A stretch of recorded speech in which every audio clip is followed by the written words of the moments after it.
name's Bob Darrell. I am alcoholic. It's a hello that'll blow your hair back, I'll tell you.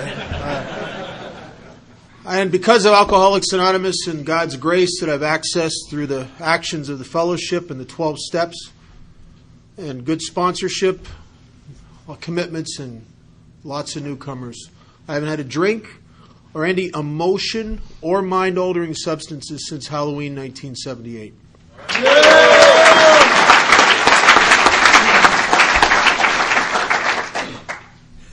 I've found nothing that in the last little over 26 years that I've needed to do to treat my alcoholism except the actions of Alcoholics Anonymous. Even though it looked at times there was like a lot of other things that looked like would work quicker. Alcoholics Anonymous has kept me in good stead for all that time. It's really good to be here. This is a great group of enthusiastic members of AA. You don't see that everywhere. There's some. I've talked to groups that looked like cardboard cutouts. I mean, right? I mean, they were. I don't know. I think they were between medication runs. But this is a really strong group of Alcoholics Anonymous. You can tell the people here are awake. Not perfect, but awake. And that's the way my home group is. We're an awake bunch of people in action. I really want to thank the committee for having me here. It's been a great weekend. Mike has been a stellar host. Picked me up at the airport, waited. My plane was a couple hours late, waited there. Gave him a time to think deeply, which I think he needed. Got in his truck, fanciest truck I ever saw. Tricked out truck. I mean, if a pimp ever drove a truck, that's the truck he would drive. I'm telling you. I never saw a truck like this. It was an amazing truck. Drove up from Fargo late Friday night, got in late. Heard more about Mike than I ever wanted to know.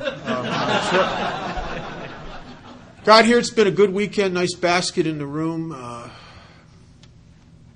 People have been very hospitable to me. Which sometimes I'll tell you something, even though I still, after all these years, still have remnants of the way of that low self-esteem that I've always had. It's like sometimes I catch myself feeling emotionally when people treat me well and like they treat me like they're glad to see me, like I want to look around and see who they're talking to, right? Because I still have remnants of that feeling that I came in here with, that feeling of coming from behind, that feeling of not measuring up. I heard some speakers this weekend that were great. Jeff was Friday. I really enjoyed him. I really liked. Is he here? Or Saturday. Yeah, there you go.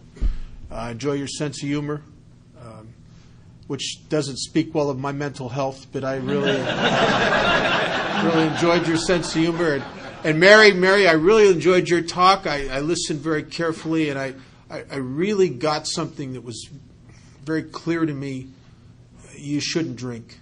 Drinking's bad for you. That's a bad deal. I'm glad you're sober. The sober thing seems to be working out good for you. My sponsor, Saturday night, I always love hearing him. I can't hear him enough. I probably heard him, 40 or 50 times. I don't even know how many times. And we're both very busy guys in AA, and it's always a great thing when we get to hang out a little bit together. And recently we've been together a lot, and which is to my delight. And then last night I got stuck on a hot seat with a bunch of guys that were asking me every question that I've asked myself over the years. It was amazing. I could have been in that audience asking those questions. And you know what that spoke to me is that I really got it, that I was in the middle of a group of people who understand the two prongs of our primary purpose, that's what their life was about, not only just to stay sober, but also to help the other alcoholic. Because a lot of those questions were about concern about some of the new guys that come in here and how do we help some of these guys that are hard to help. And I knew that I was in a group that was like-minded to my home group. My home group's really about our primary purpose. We know that we don't delude ourselves, even though that there are members of my group that are very successful, well-off people. We do not delude ourselves that God got us sober so we'll have great lives. That's a byproduct. But we know that we got sober because we were given a purpose. We were plucked from the abyss and given a purpose, and the purpose is to help other alcoholics who suffer like we suffer. And the wonderful thing about that for me is that when I get that, all of a sudden everything in my life makes sense. All the horrible things I struggled with, all the things I did that I was so disgusted with myself and ashamed of, all of a sudden all of that makes sense and becomes useful in trying to help a guy that just walked in the door, that is convinced that he's gone too far, that no one will ever understand that his case is different, and I'm destroyed and broken worse than you are. And then all my experience can tell you, no, you're not. How much we are alike. How much we come from the same place. I didn't come from an alcoholic home. I know a lot of times in Alcoholic Anonymous meetings you hear people talk about there's terrible childhoods that they had, as if there's an implication that the alcoholism came from that. And I don't think that's the case, because I came from a home where my parents weren't alcoholics. My parents loved me.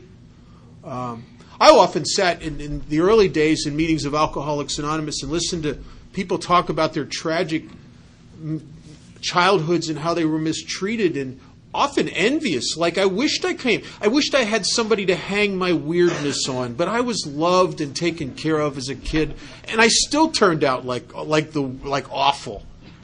And I just think I had a propensity to be the way I am, a hunger and a yearning and a incompleteness that drove me before I ever picked up a drink. I was a driven little kid. I was a driven kid in grade school. I was the guy that whatever I had, it wasn't it. I was restless, irritable, and discontent as far back as I can remember. I'm the kid that at Christmas gets all these incredible presents, and then within no time at all, the shine is worn off every one of them, right? And now what's next? What's next? And it's almost as if I have this insatiable hole within me that the more I try to fill it, it doesn't fill. The hole just gets bigger. And I'm stretching it out to infinity, and I can't seem to... I'm never satisfied. I never seem to be settled or fit anywhere. When Silkworth says that guys like me are restless, irritable, and discontent unless we can again experience the ease and comfort I'd once found in alcohol, I was that way before I ever found the ease and comfort in alcohol. There was something wrong with my spirit. I didn't feel the way other people looked.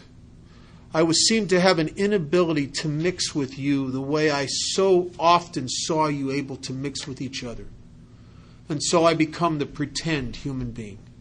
I'm the guy who tries to mimic you and walking around all the time with an anxiousness about being found out, as if someone someday is going to see through the facade and know that I'm a phony human being, that I ain't anything that I'm showing you, that I'm something else that I don't want you to see because I don't like it. And I am absolutely convinced that if you really knew about me, you would feel about me the way I feel about me. And the truth was, I wasn't very big on me. When I was 12 years old, I drank for the first time, and I didn't drink to drink. I just was with a bunch of kids that were older than me. They were the tough kids in our neighborhood. They were the kids that were always in and out of juvie. They were like 14, 15. The oldest kid was 16 years old, and they were the kids with the black leather jackets and the switchblades. They were the kids that had power. You know, that kind of power when they'd walk down the halls in school or at the football games, people would move out of their way. And when you're secretly weak and pathetic and inadequate like I am, man, those guys had what I wanted. if I could have that kind of power. And so I'm hanging around with these kids, but I'm always coming from behind. I'm always the guy that no matter what I do, it doesn't seem to measure up. Nothing I can do really brings me to a place where I feel like them. So I'm the coming from behind driven kid. And one day we pull a burglary in the neighborhood where I live. We broke into somebody's house, and one of the things we stole was some bottles of whiskey. And I didn't know much about it. I didn't know anything about it. I'd never seen my parents drunk. All I knew about it really was that it was for adults. Something looking back, I don't even know that if I got it, that it made you high or not. I don't even think I got that. I didn't have any experience with it. I'd never seen anybody drunk. I don't know. But what I do know is I want to fit with these kids. And when you're coming from behind and you're a pretend human being, you watch people. And you watch them and you become a mimic. So what they're passing around this quart bottle of Seagram 7, and what I'm seeing is that the bigger hit you take off the bottle, the more attention you get from the other guys. So by the time it gets to me, I'm in. I don't know. I'm just glad it wasn't. I would have drank whatever. I'm glad it wasn't cat urine. I would have been in for anything. Because I want their approval. And I took a big hit off this quart bottle of Seagram 7, and I'll tell you, I felt like my insides were on fire. It was awful. And then after a couple minutes, the burning stopped, and something happened to me that would change the course of my life. I started to feel so good and so a part of and so integrated with those kids. For the first time, I could come out and play. For the first time in my life, I could just relax around them, and I felt like they looked, and I never felt like anybody else looked. And alcohol made me feel so good that the way I was going to be without it from that moment on would never be enough for me again. And when you're 12 and 13 and 14 years old, 15 years old, you can't drink every day, but I drank every chance I could get. And I lived for it. It's how the effects of that was the thing that I yearned for. It was the thing that that I shoplifted for. It was the thing that I acted tough for. It was the thing I smoked cigarettes for. It was the thing I drank initially for. It's something that awoke in my spirit and allowed me to integrate myself and be a part of. To be able to fit with you. And when you've gone through your whole life in that state that Bill Wilson talks about, he calls it anxious apartness, and you're lonely, and that separation thing, man, something that overcomes that. That's the thing I've been looking for all my life. But I'm an alcoholic, and I don't know it, and I got that phenomenon of craving. I got that allergic reaction to alcohol. I had that from the first drink. I have never taken a social drink in my life.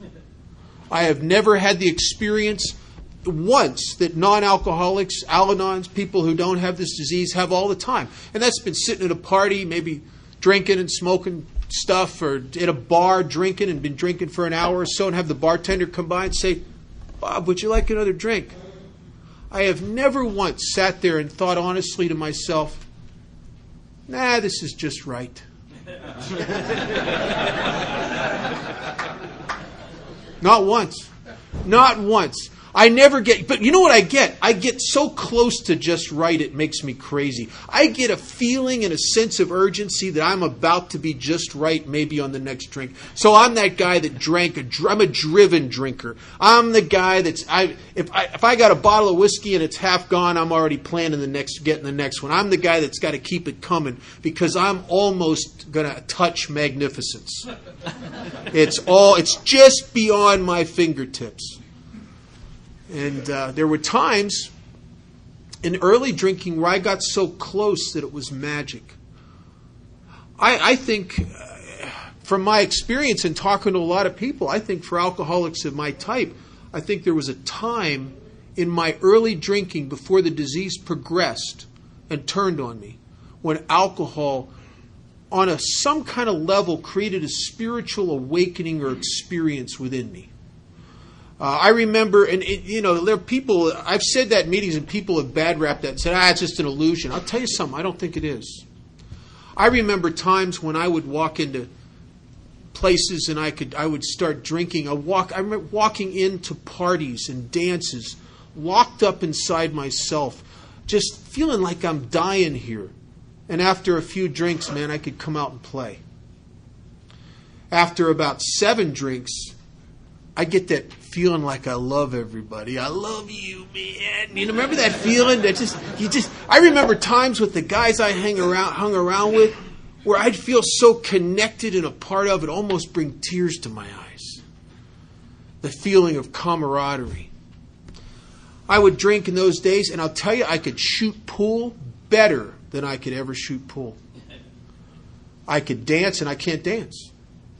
I could be funny, and sober, I'm not a funny guy. Sober, I'm stupid, boring, and glum.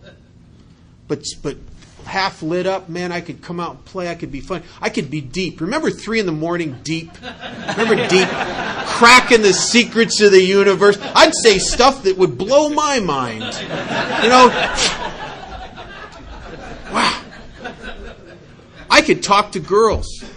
I'll tell you something. If it wasn't for alcohol, I'd be celibate to this day.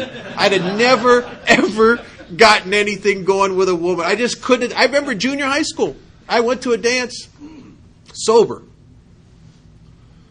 stuck up against that wall, watching everybody dance. There was a girl in my class I had a crush on. I remember watching her thinking, God, I'm going to ask her to dance. I'm going to ask her to dance. Not now, not next song. Next song. Come, no, next song. Finally, a half hour of that crap, I finally mustered up enough courage. I walked across that long gymnasium, got over to her, asked her to dance, and she turned me down. I remember walking that 7 or 8 miles back across that gymnasium, and everybody felt like everybody in there is looking at me, and everybody's thinking, what a pathetic loser he is. And I remember walking over there and slinking in that corner just till I couldn't take it, and I had to bolt out of that place. I'm telling you, if it wouldn't have been for alcohol, I'd never tried that again. But not too long later, I'm at a dance, and I under the power of 151 rum and Coca-Cola, and I could ask anybody to dance, and girls would dance with me because I had a confidence about me. The awkwardness was gone. I wasn't the creepy guy anymore that just made you look like, what's wrong with him? I had a smoothness about me. And if someone turned me down, I could walk away with them and know inside myself, beyond a shadow of a doubt, that boy, are they missing something. And what a tremendous transformation that is for a guy like me. Tremendous. But as alcoholism, unfortunately, is a progressive illness, and what that means, in my experience, is it's a disease of diminishing returns. In the beginning of my drinking, there was a tremendous amount of ease and comfort, a tremendous amount of effect. It was as if alcohol put me in some kind of zone that connected me to some flow of energy in the universe where everything was just clicking. And it was awesome. But as the years progressed, my ability to achieve those effects diminished and diminished and diminished. And at the same time, in my desperate, frantic effort to achieve those effects, the futile effort, the price I'm paying for continuing this is going up and up and up. And it was almost as if when I drank, every time I'd go on a run, it was like spinning a roulette wheel. And on that roulette wheel, in the early days, there was dancing and drag racing and jam sessions with the guys and singing a cappella music and shooting pool and roughhousing and laughing and carrying on and getting laid and partying. A little bit of throwing up occasionally, a little bit of going to jail once in a while. But really, for the most part, I'd spin that wheel and come up party. But as the years progressed, some sadistic force moved into my life as the disease progressed and started changing the things on that wheel and putting up more jails and wet pants and broken noses and blackouts. Oh my God, I was any blackout drinkers in here? Oh yeah. My people. It's tough going through life when other people know more about you than you do. That's a hard deal. And I never did anything good in a blackout. Nobody ever came up to me the next day and said, "Oh, Bob, you were so helpful last night. You peed in our kitchen. You hit on my wife, you broke my lamp, you stole my stash, you sideswiped my car, you passed out on my front lawn. You told everybody at the party last night you beat Bruce Lee in a karate match."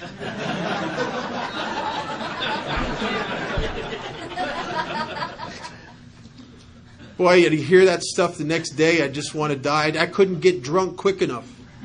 And I became the guy that started drinking because I was drinking. I needed to drink, and it fueled my alcoholism. And as the disease progressed more and more, I had more horrible and horrible things happen to me. And the harder it was to stay sober. The more uncomfortable abstinence would become, and the more awful drinking was becoming. And it's a tragic thing. I think one of the worst things that alcoholism ever did to me is over the years is it ground away my life. I finally got to a point where I'm thinking about killing myself, and there's nothing left of any value within me or without me. And at that point, not only am I reduced to nothing, but the disease has pulled the plug on the party. And I entered into that stage, the last stages of chronic alcoholism, that stage where most of us die. And it's not from anything you think. It's not the worst part of alcoholism is I get to a place that it talks about in A Vision for You, where I can't live with it and I can't live without it. I get to a place where I know a loneliness such as few do. The book says I'll be at the jumping off place and I'll wish for the end. And I got to that place that no matter what I drank or took or the drugs I threw into the mix to try to keep the party going, I couldn't jumpstart the party. And now I've become the kind of drinker who I drink by myself. Even when I'm around a whole lot of people, I'm by myself. And I feel sorry for myself, and I go on crying Jags, and I'm pitiful. This is not a party. This is awful.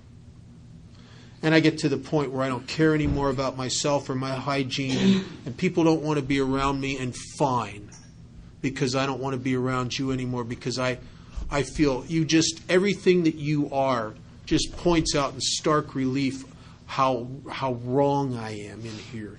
I don't know what's wrong, but something's wrong. And the only thing I've ever known that seemed to overcome that and give me a sense of integration, of feeling that I was a part of, doesn't work anymore. And I don't know why it doesn't work. And so I get sober over and over and over again. And I get sober over and over again because every time I enter into a state of abstinence, something happens to me that I don't understand. Is that I start to get sick of spirit. And people, well-meaning people in institutions, from the time I was a late teenager till I finally got sober in 1978 for 7 years, kept telling me that alcohol and combinations of alcohol and drugs was my problem. And there were times when I wanted to believe that. Because I could see that the arrests are as a result of that. I could see that I'm in detox as a result of that. I could see that I'm having seizures as a result of that. I could see that I lost this stuff as a result of that. But that's really not the problem, really. And I knew that with everything in me. And I knew that because I would get sober over and over and over again. And something is really wrong with me when I'm sober, and I don't understand what it is. But I don't fit very well sober. And I'm prone to look to these depressions sober that I don't understand, and they just overwhelm me. I'm prone to fits of anxiety where I just spin in my head almost to the degree of panic. And I go to these AA meetings and I pretend. I go to the AA meetings and I try to act like like you people look, and it's awful. I know what it's like to sit in the middle of an Alcoholics Anonymous meeting, being surrounded by people that I understand intellectually care about me and want to help me, and feeling so distant and apart from you. I used to have this feeling I'd sit there so removed, a feeling like as if it's all of you and then there's me in this state of anxious apartness. And the only thing that ever overcame that doesn't work anymore was 5 shots of Jose Cuervo. And the problem is now I'm in a stage of alcoholism that's bleak, and Jose Cuervo doesn't work anymore.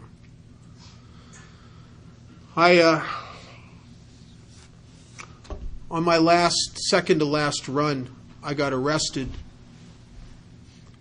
for a hit and run DUI in a stolen car. It wasn't really stolen, but they borrowed it. And I ended up in a county jail cell, and I'm facing 2 years in a state penitentiary. And I'm at one of the low points in my life. I remember they gave me a phone call. And I can't even describe the sick feeling I had when I realized that there was no one I could call. My parents loved me. But I'll tell you something, I pushed them and forced them into a position where they wouldn't have anything to do with me for their own survival.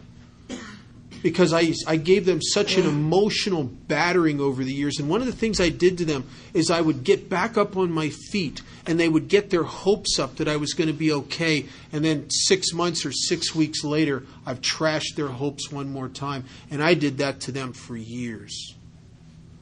Till they just couldn't take it anymore. But I'll tell you, it never sat well with them. My mother, who's not an alcoholic, was seeing a therapist and taking tranquilizers because she could never really get away from the anxiety of caring about her son. My father slept 15 or 16 hours a day because of what was going on with me. I didn't have a girlfriend to call. I guess I would have liked to have had a girlfriend, but it's hard to get a relationship going when you're homeless. What do you say? I mean, you want to come back to the TV room in the halfway house? There's not a lot of panache in that. I mean, really. I don't have any running partners. There was no one to call. I tried calling bail bondsmen, but they want you to have like an address and a job and all that stuff. I don't have any of that stuff. So I sat in that county jail cell for close to a half a year, waiting to go to trial. And in that time, I went to a meeting of Alcoholics Anonymous in there, and not because I want to recover from alcoholism or I kind of wanted what you want, actually, is the reason I went there. And what you had that I wanted is you had cigarettes. And I knew that the people in Alcoholics Anonymous would have cigarettes. And I had a tremendous cigarette addiction, and they used to...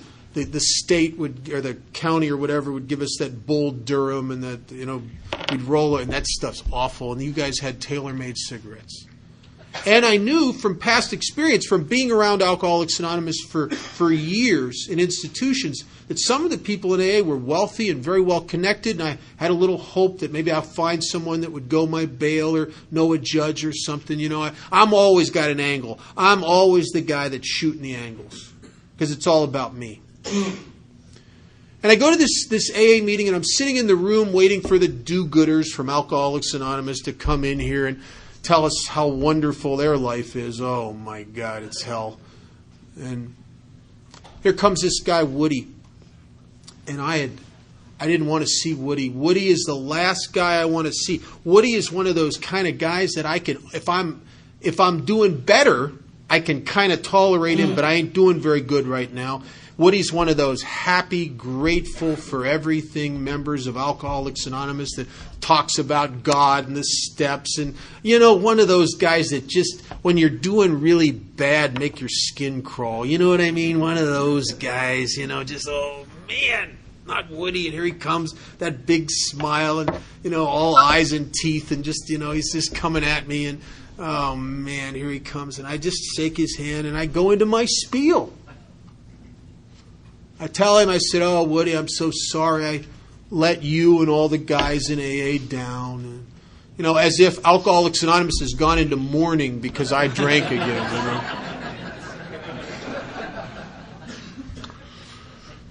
I I said, I'm going to beat this. I'm going to get out of here. Boy, if you could help me or one of your friends, I'd sure appreciate it. I got to get out, get an attorney and get out and get bail. And I'm going to get into a good halfway house, not like that one that took advantage of me. I'm going to get into a good one, and I'm going to get some. I'm going to go to the government. I'm going to get some of that Voc rehab money. I know there's that money's available. I'm going to go back to school, and I'm going to make something of myself, and maybe I'll be a doctor, an attorney, and he's looking at me funny, and I said, I knew something was wrong, and I said, and I'm going to go to your meetings and work your stairs and do all that stuff. And Woody looks at me, and he's shaking his head, and he says to me, he says, "Kid, who are you trying to kid? You're not going to stay sober. Kid, you haven't hit a bottom. You're not done. You haven't surrendered. Who are you kidding, kid?" And I stood there, and I didn't say nothing to him because I don't like confrontation sober. But my head's screaming at him, and I'm thinking to myself, who the hell are you to say that to me? You don't know nothing about me. I don't need that negative stuff. I need positive reinforcement here. I don't need that negative stuff. You with your, what do you mean haven't hit a bottom? What do you mean haven't surrendered? You with your big Cadillac and your house and your kids and your good job. You don't know nothing about me. You don't know nothing. Surrender. Surrender what? What? There's nothing left of me. 2 years ago, I had something to surrender. I had a job and a girlfriend. I had some stuff I could... There's nothing left of me. But I didn't say any of that. I just glared at him. And I went to the meeting and sat there, and I didn't hear nothing in that meeting because I'm just grinding away in my head of the things I should say to him, to explain it to him how wrong he is. And I went back to my cell that night, and I ground away in my head about him, and I hated him. And I want you to know that Woody was absolutely right. Woody could see something in me I've saw in probably 1,000 guys over the years in detoxes and in the county jail and in the prisons, in the heart of my Alcoholics Anonymous program. He saw a guy that was dying of alcoholism, insisting on having his hands on the wheel of his own ship, insisting on it. And see, I'm dying of alcoholism because I can't give up the one thing. The only thing. You can give up this. If you can give this one thing up, you don't have to lose nothing else. But I can't give up the one thing. Some people never give it up. Some people give it up early. They give it up when they're still making $100,000 a year and they're living in nice houses and they've never been to jail and they've never lost nothing. And they give it up. They surrender the one thing. And their life changes so dramatically that they never have to be like they were again. And then there are other guys like me who lose everything until I'm stripped to the bone and I still can't give it up. So, and there's guys like me that go past that and we die of alcoholism because we can't give up the one thing. And we die like friends of mine who have put pistols to their head and blown their brains out. Or we drink till we pass out and then we throw up while we passed out and we drowned in our own vomit. And I've watched a lot of guys die of alcoholism over the years, and it's awful. Because by the time, it's such a slow, tedious process as alcoholism grinds away your life that by the time it kills you, you have wished you were dead for a long time. By the time it kills you, everybody you've ever loved or wanted their approval hates you, and they're going to be real glad you're dead. I can't imagine a lonelier, more emotionally distraught way to die than of alcoholism. And I couldn't give up the one thing. I didn't know what the one thing was for a long time. The one thing is my self-reliance, my will. I'm one of those kind of guys, I can turn my life over to God all day long, and if I retain my will, it's a useless proposition. Because if you retain your will, and my will is really my judgment. I had an attorney, as I was making a will, tell me that one day. He said, you know what you're doing when you're making your last will? You're really making your last judgment. You're judging these people to be okay, they're going to get something. You're judging these people to be idiots, they get nothing. Your will is your judgment. And I thought about it, and I was the guy, I'm the guy that can go on a run, and alcohol will strip me to the bone. I end up in a meeting of Alcoholics Anonymous, and the first thing I get back is my opinion and my judgment. And I'm the guy who is dying of alcoholism, and yes, I want help, and let me explain the kind of help I want you to give me. It's hard to get people in AA to cooperate. It's really hard to get them to go along with that. Because I'm still the great I am. I'm the guy who still knows. I'm dying of alcoholism, but I know. And I can't surrender my will. And it's a futile proposition trying to turn my life over to God, because if you do that and you retain your judgment and you want to be the guy who knows, then God, here's my life, and be patient, God. There's a list coming of how it should go. Because I'm still in charge. I went before a judge. He sentenced me to 2 years in a state penitentiary. Stayed the commitment. Gave me a break. Put me in a place called the Ark House. It was the only place left that would take me, because I'd been in every treatment center in western Pennsylvania. And this wasn't really a treatment center. It was more of it was like a mission, really. It housed about 200 guys like me that were dying of alcoholism. And I went into that place with a determination not to drink, because I don't want to do the 2 years. I'm required to get good UAs, good PO report, make the restitutions, all that stuff. The judge said, if you can do that, you come back before me in a year. And if you've done everything and you're cool for a year, we'll reduce this to a misdemeanor. If not, it's a felony and you go do 2 years in a state penitentiary. So I'm in this place and I'm trying not to drink. But I'm the guy that talks about in the big book, no matter how tremendous my resolve is to not drink, the emotions of untreated alcoholism gradually grind away that resolve. If you're an alcoholic of my type, the question is not if you're going to drink again. With untreated alcoholism, the question is when. And you can throw stuff at it and prolong it for weeks and months and sometimes years. But if you're a real alcoholic, an alcoholic of the type it talks about in the big book, with untreated alcoholism, without God's grace, without those steps, without helping other people, without a sponsor, the next drink's coming. You can slow it down, but it's coming. And because of that, my lack of power, I'm hanging on by my fingernails.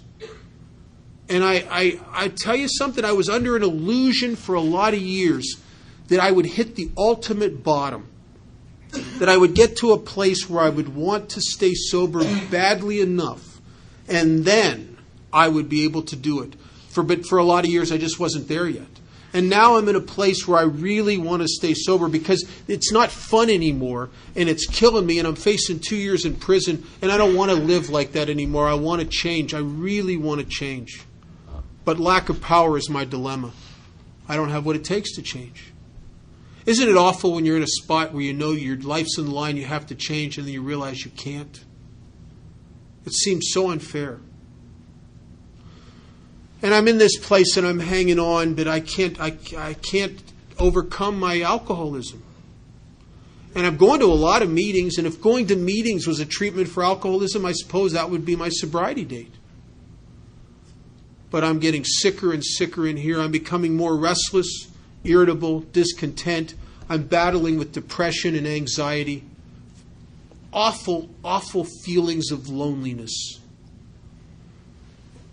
And I don't know what's wrong with me.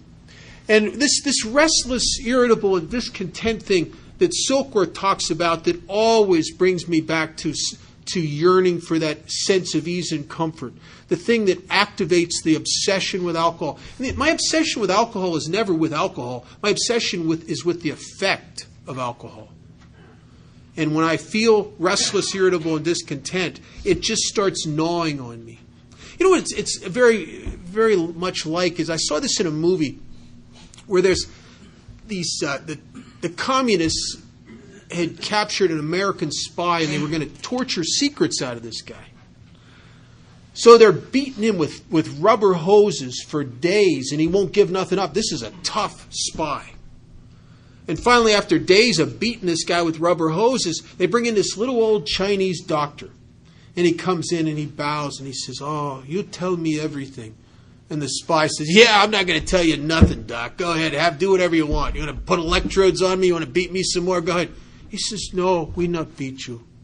We drop a drop of water on your forehead every few seconds. And the guy says, you think you beat me with rubber hoses for days? You think a drop of water is going to make me tell you something? Hit me with a bucket of water. Go ahead. The guy says, no, not a bucket, just one drop.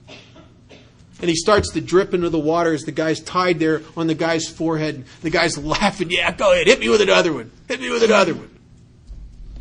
But after about a week, he'll tell him anything to get it to stop. And my alcoholism's like that on some low level. And the thing that's deceiving about this spiritual malady is it goes right below the horizon. It goes right below the radar. And this restless, irritable, and discontent is often something I can't really put my finger on or see. It's just a low-level gnawing within my spirit. And I'm the guy that no matter how tremendous my resolve is to not drink again, my alcoholism will gradually gnaw away at that resolve. Until one day it gets down to the bone and I got a screw-it switch in my head. When the screw-it switch goes, I'm going. And I drank again. And I had busted out of that place and I was on the run, running from the cops, and now I'm living in an abandoned building in a park and I don't know what to do, and my life's over. So with a bottle of Richard's Wild Irish Rose, I walked out onto a bridge for the purpose of taking my own life. And I walked out of there just because I couldn't go on like this anymore. This is awful. And I'll tell you, I am not a suicidal guy. I'm sometimes a homicidal guy, but I'm not a suicidal guy. I've made fun of suicidal guys. I think they're wimpy guys. But I'm a suicidal guy now, and I'm a suicidal guy now because you put a guy like me in a position where drinking is awful and sobriety is awful. Suicide will start looking like a good idea to a guy like me. And I'm standing on this bridge trying to get up enough courage to jump and just stop this. And I break down and I start sobbing because I'm a coward. And I don't have what it takes to jump. And I remember hammering my fist on this piece of metal on that bridge till I sprained or broke my hand and it swelled up. And I never felt so pitiful in my life. And if you'd have come along and you would have said to me, Bob, what's wrong with you? It's alcoholism? Nah, it wasn't alcoholism. I thought it was some kind of mental illness or something, but I'd been to therapists and I'd tried medications and I'd tried everything and nothing seemed to work for me. I wouldn't have believed it was alcoholism. If I would have been honest with you, I might have told you I felt like I was dying of loneliness because I don't fit anywhere drunk and I don't fit anywhere sober, and it's killing me. And all I want to do is feel good again. And I can't get it back. And I couldn't kill myself, and little did I know that was going to be my last run. Little did I know that I was about to be, as Bill says in the book, rocketed into the fourth dimension of existence. I didn't know what it's funny, it's a little sidebar. I didn't know what the fourth dimension was. I was sponsoring a guy 20 years ago or so. There was a scientist and a teacher. And I said, Rob, what's the fourth dimension? And he said, for years, science thought there were only three dimensions. The dimension of height, width, and depth. And then he said there were some physicists, scientists that came along, started to postulate that there was actually four dimensions. And the fourth dimension is time. And Einstein was one of the people that started to believe that the fourth dimension was time, that this book's so many inches high, so many inches thick, so many inches wide at a certain time, and then it changes because the universe is fluid and in motion. And I said to him, as a self-centered alcoholic, well, that's just great. What the hell does that have to do with me? And he said, well, maybe you've lived most of your life in the past or the future. And maybe if you were to enter the fourth dimension, you would hear a loud pop as your head came out of your butt and you'd actually show up in your life.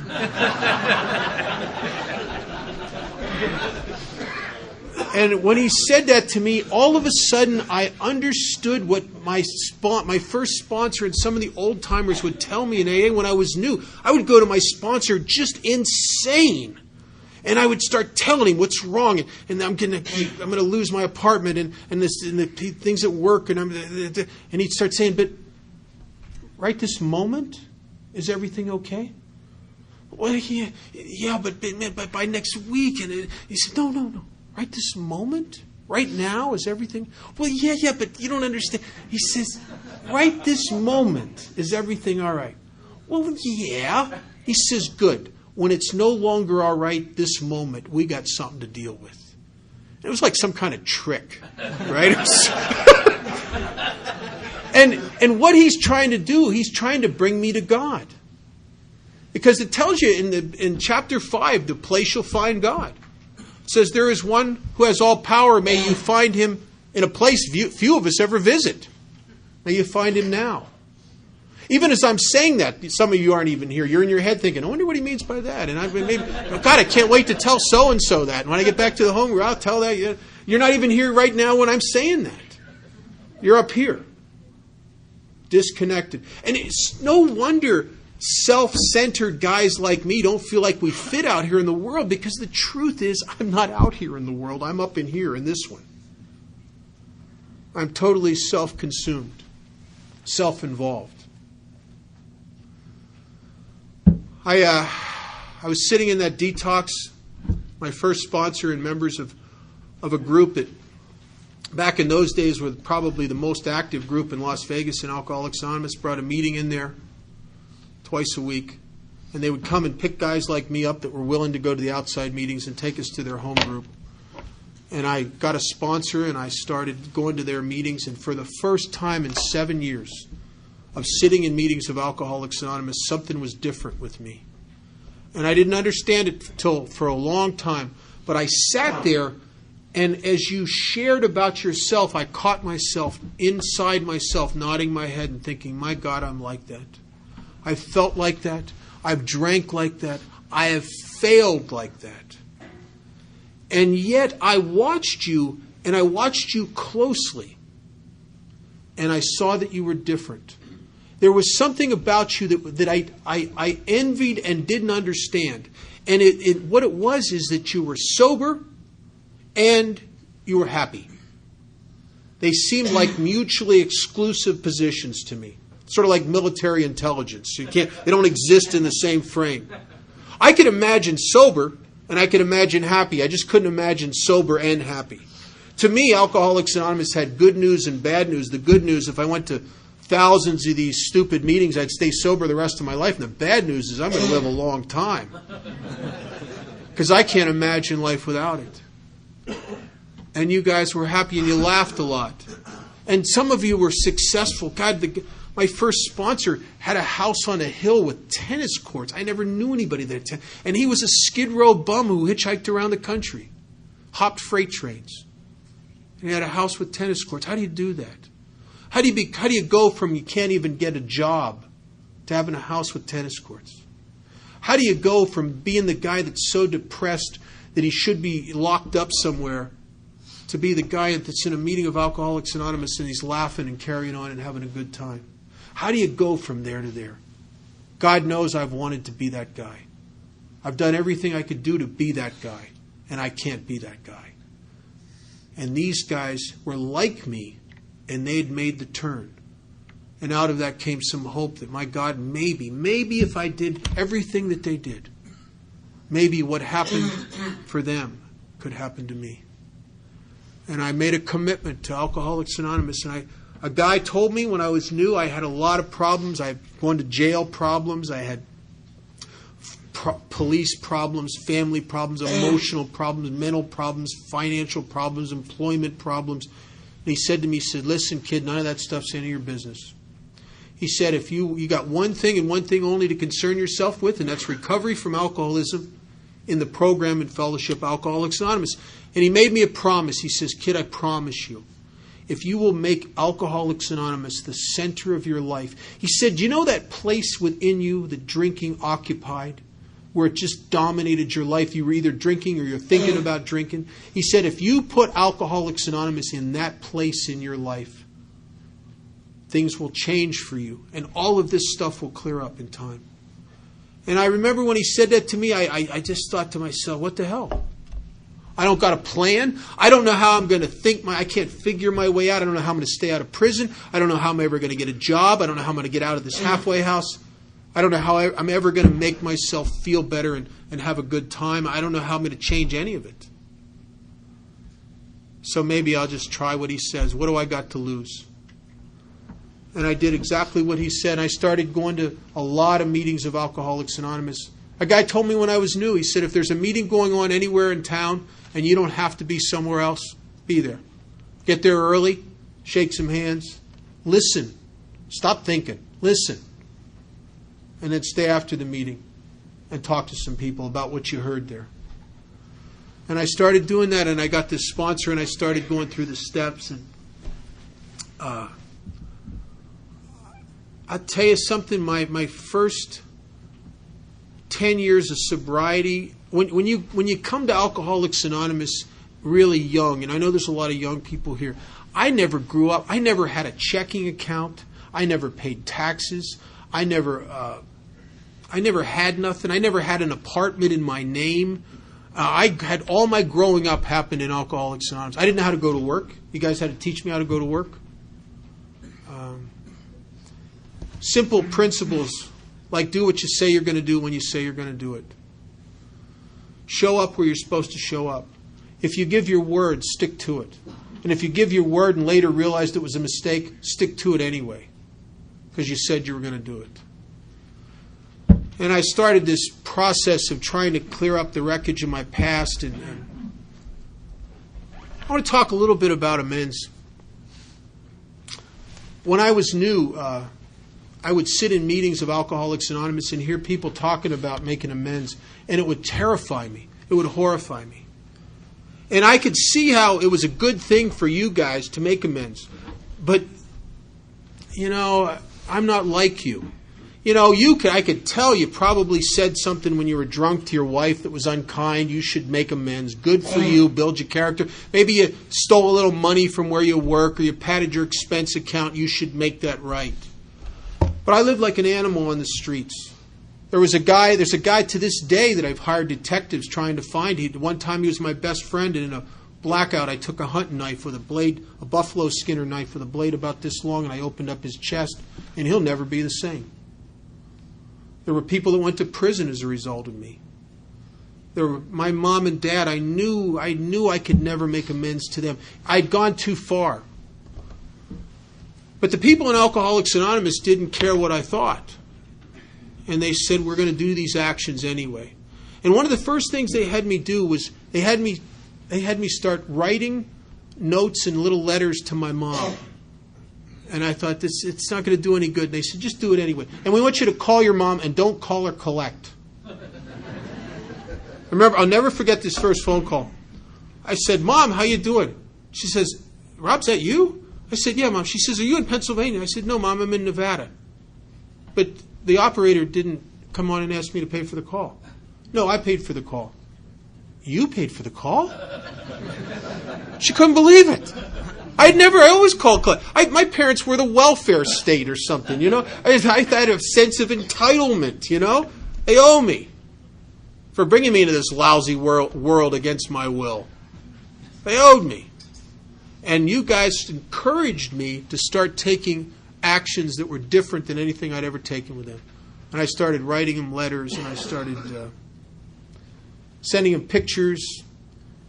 When I was a year sober, my family didn't believe that I was really sober. Because, one of the worst things I did is I kept telling them I've straightened out, and then I hadn't. I'd lie to them over and over.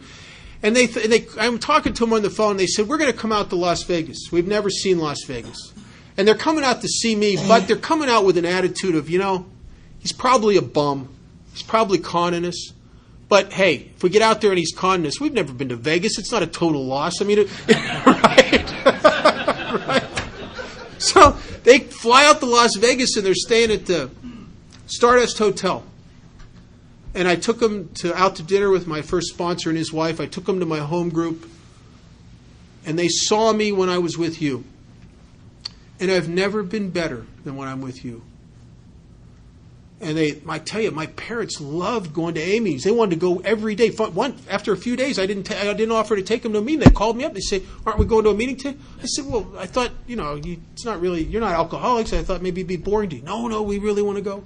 They loved AA. My mom and dad would sit there and they'd laugh like hell. They never heard anything so funny as some of the stuff we should. And then I remember watching them across the room one time. Some guy's in the meeting talking about getting his kids back, and they're tearing up. Oh, this is great. They just loved Alcoholics Anonymous. The last day, the day before they left, I had my amends list, and I owed my father a lot of money.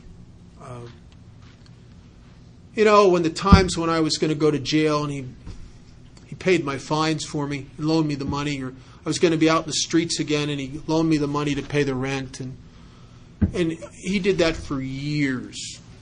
And it was a lot of money. I mean, it was such a large amount of money. I figured it out. It was going to take me 12 and a half years to pay him back. And I had a game plan. As they told me today, they say you make a plan. And they say you sold your integrity a nickel at a dime at a time, and you're going to buy it back a nickel and a dime at a time. And I had my payment plan. I sat down in the Stardust coffee shop with my mom and dad, and I told them what I'm trying to do. I said, I want to pay you back this money I borrowed off you. And here's my plan. And they looked at each other and they kind of smiled and they were holding hands. And my father says to me, he says, "Rob," he said, "we don't want you to pay the money back." He said, "We don't know what this AA thing's all about really, but I'll tell you, this is the first time in years we've ever had any hope that you were going to be okay. Something's different about you. And I don't know what it is, but whatever it is, I want you to just don't forget about the money. Just keep doing this AA thing. And that that's all we want you to do." And man, I walked away from there. I'm on cloud 9. I'm thinking, I like this amends stuff, man. This is good. It was like hitting the lottery. And I'm on my way to my sponsor's office to tell him the good news. And on the way, I'm thinking about other people I owe money to, if I could get them to see the light like I got my parents to see the light. And I get to my sponsor's office, and I'm telling him, "Hey, my dad says I don't have to pay him. Isn't this great?" My sponsor says, "It doesn't matter what your dad says. It's your debt. You owe him. You got to find a way to pay him." I thought, what? He says, "Really? This is not about your dad. This is about you and your integrity. You had borrowed that money. You got to pay it back."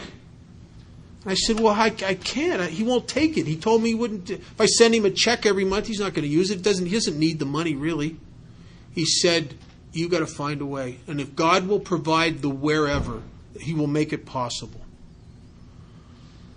I said, "All right, but I don't know how I'm going to do this." He said, "Just trust me. God will show you a way."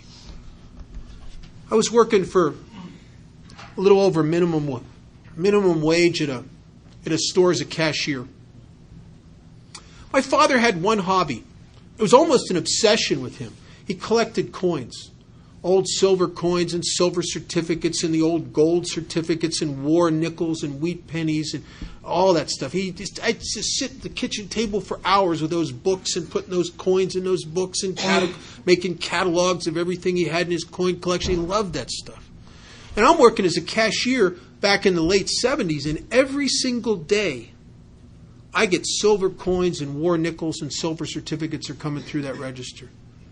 And I thought to myself one day, maybe I could start saving this stuff for my dad. And I went to my boss and I said, "Do you mind if I buy this stuff out of the register, if I could put it aside and then when I get paid, buy it?" And he said, "Boss said, I don't care. I don't save that stuff."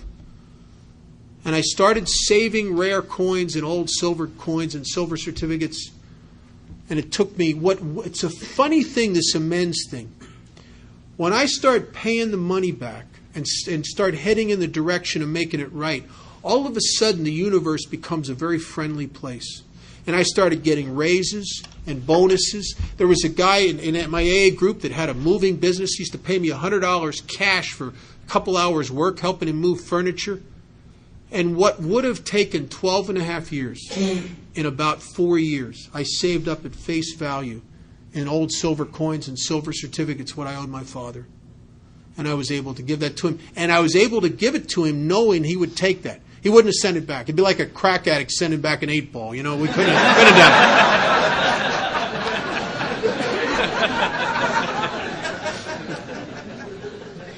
it. And My father died the year after I gave him that. And I remember flying back to Pennsylvania to be with my mother and my sister. And I remember mourning the loss of my father. And I knew something inside me as I knew that I was alive. I knew that my father knew that I loved him. And that my father knew that I knew that he loved me. And there was no ghosts. We were even.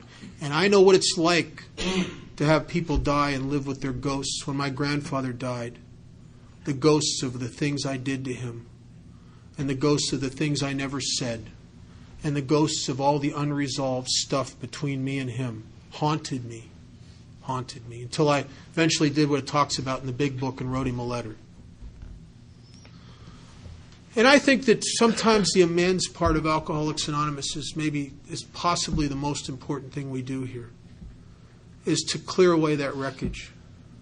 In a strange sense, Alcoholics Anonymous was founded on step 8. Most of you know the story of how Bill and Bob got together in Akron, Ohio at the Cyberling Mansion.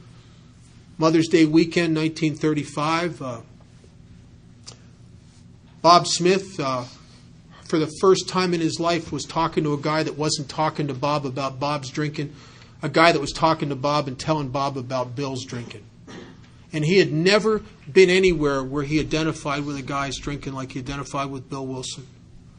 And he became enthralled with everything Bill had to say, and he was willing to do everything in this 6-step, at the time the Oxford group had 6-step plan of action that Bill kind of put together, and he was willing to do everything there except the amends.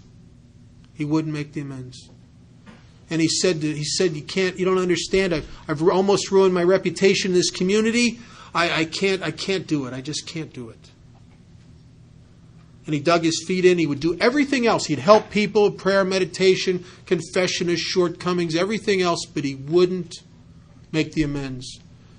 And consequently, Bob Smith drank again.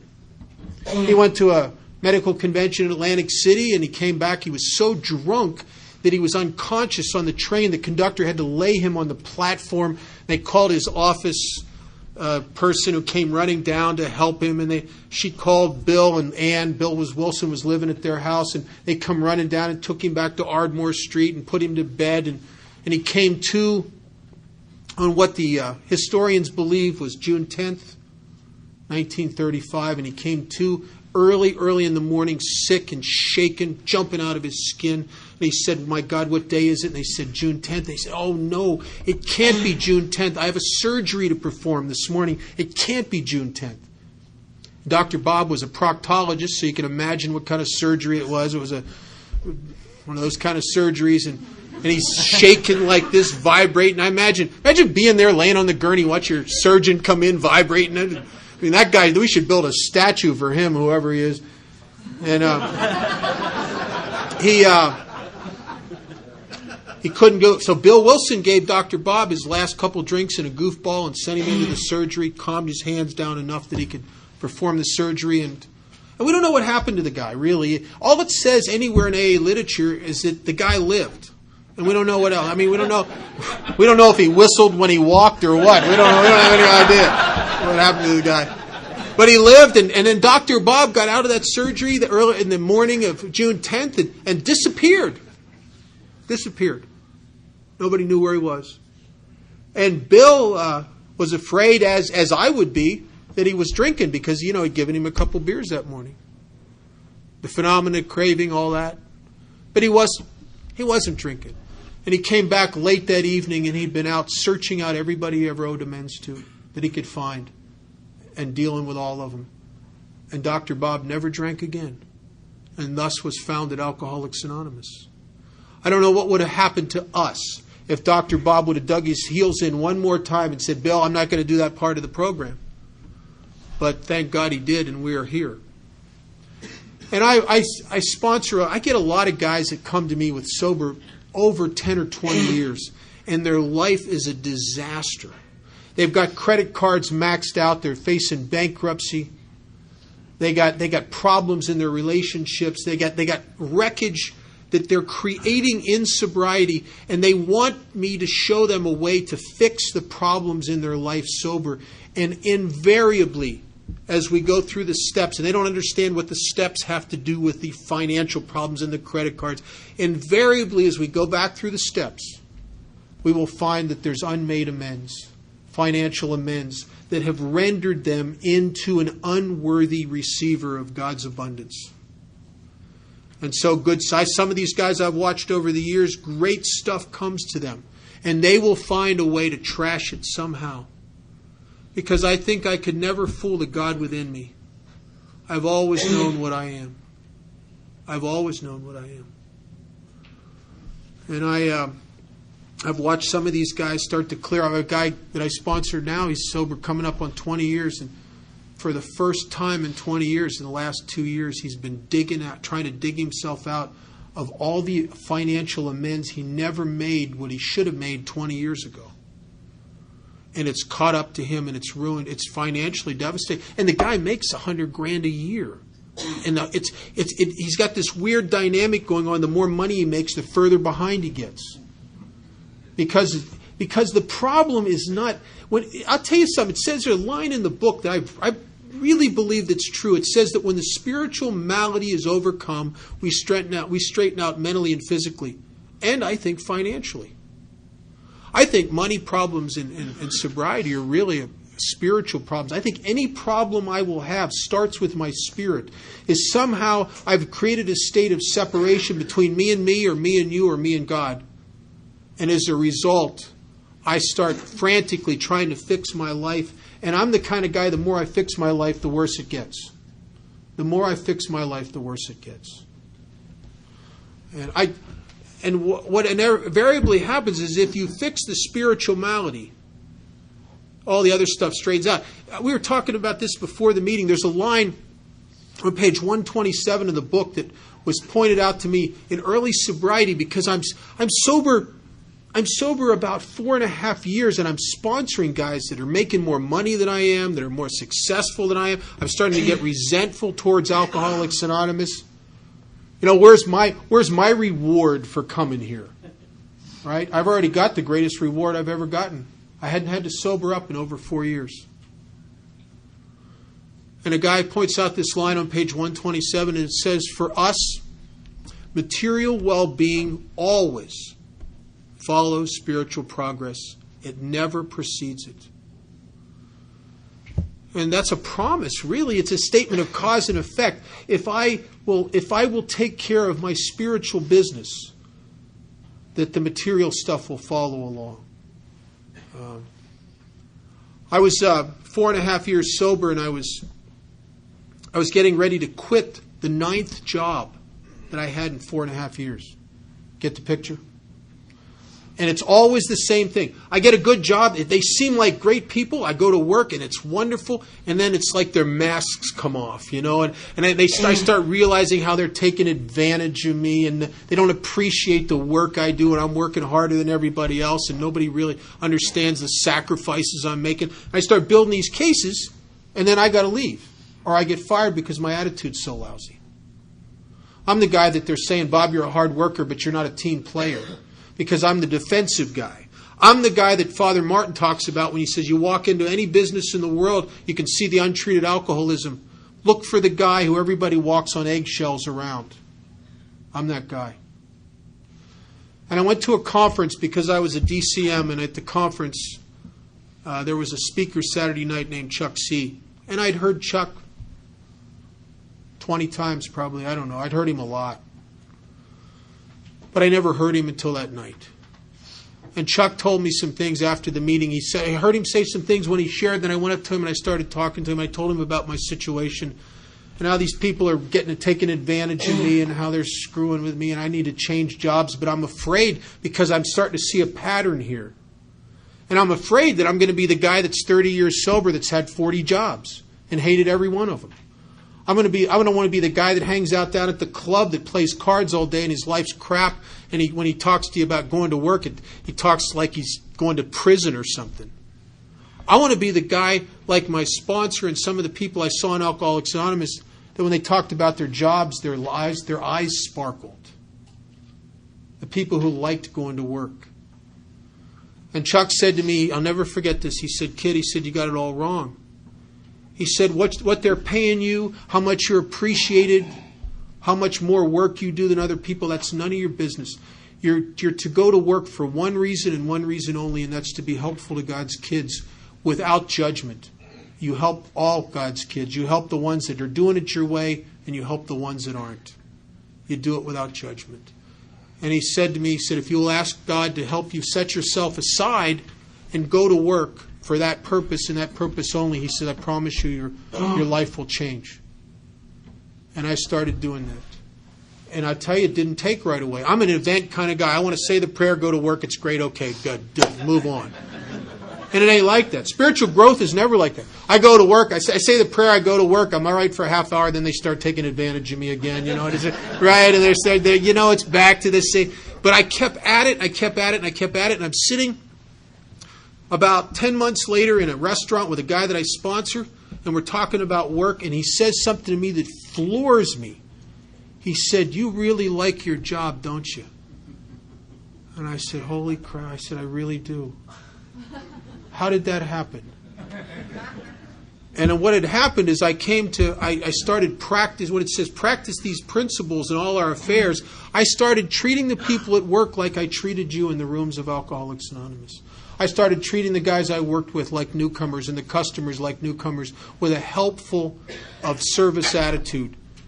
And with no time at all, I was running that place, which led to another opportunity to go into partners in a business, in a competitor's business, and I went to work for him and bought him out and never looked back. I sold that company a year and a half ago, and it's not only put me in good stead, but my children's children will be in good stead as a result of that. And I never tried to get wealthy. I never tried that. All I wanted is I just want to feel as good at work as I feel in my home group. That's all. And I want to change that experience. And I'll tell you something, there's more here than I ever imagined in Alcoholics Anonymous. More than I ever imagined. I was up in Northern California 15 years ago. And I was talking at an AA event, and this guy who was hosting me was taking me around and showing me all this stuff up there. And he took me to this place where there are these trees that were like 300 feet high, that were like 30 feet in diameter. I had never seen forests like this in my life. They were very primordial. I got a feeling like a Jurassic Park kind of feeling being there. It was very humbling, these trees. And we'd walk around these groves and these trees, these forests, and these just majestic trees. And then we got in the car and we're driving to another part where there's more of these trees. And as we're going from the one part to the other, we're going through some areas where there's some open fields. And he says to me, do you notice that there's none of those 300-foot trees in these open fields growing up by themselves? And I said, yeah. I said, how comes that? He said, well, it is their very nature to aspire to grow to such magnificent heights that they easily outgrow their roots' capacity to sustain them, and the roots can't hold them up, and they literally topple over on their own magnificence. And he said what they do, and they must do to survive, is that they will grow up in groves, and under the soil they intertwine their roots into a net at the floor of the forest and literally hold each other up. And that way they're able to achieve their aspiration. And when I heard that, I thought, my God, that's exactly what Alcoholics Anonymous has been about for me. See, I have always desired majestic heights in my life. I've always been the guy that wanted to take big bites out of life. I've always been the guy that wanted more. And this thing in me that drove me, the thing that Father Ed Dowling called divine dissatisfaction, in my own hands alone, destroyed me over and over and over again. And in God's hands, in the hands of a good sponsor, in the hands of Alcoholics Anonymous, intertwining my life with yours, and the guys I sponsor and my sponsor, you've showed me how I can grow into my nature and claim my inheritance. See, it has always been my nature to aspire to magnificent heights. I just would always alone topple over on my own magnificence. And I live a life today beyond anything I could have ever imagined. And I'm telling you, it's not my fault. I didn't do it. What I did, my contribution to the life I live today was I got myself sick enough on self-will to come to a place called Alcoholics Anonymous and be forced by a lack of alternatives to surrender to you because my best ideas were killing me. And I was dying of a thing that I didn't understand, a thing that called alcoholism, a malady of my spirit that affected every single area of my life. If you're new here, I want to welcome you to Alcoholics Anonymous. I'm telling you, you don't. If you traveled around AA like I do, you would realize how lucky you are. You are in a pocket of enthusiasm here. You are within a group of Alcoholics Anonymous that's dedicated to the principles that change guys' lives like me. And I will promise you something, that if you stay involved in your home group and you go with your sponsor and you work the steps as they're outlined in the big book, I promise you that there will come a time in your life where you will look around you and you will find no one in your family, in your neighborhood, and where you work, or even in your AA group that you'd rather be than you. Thank you for my life.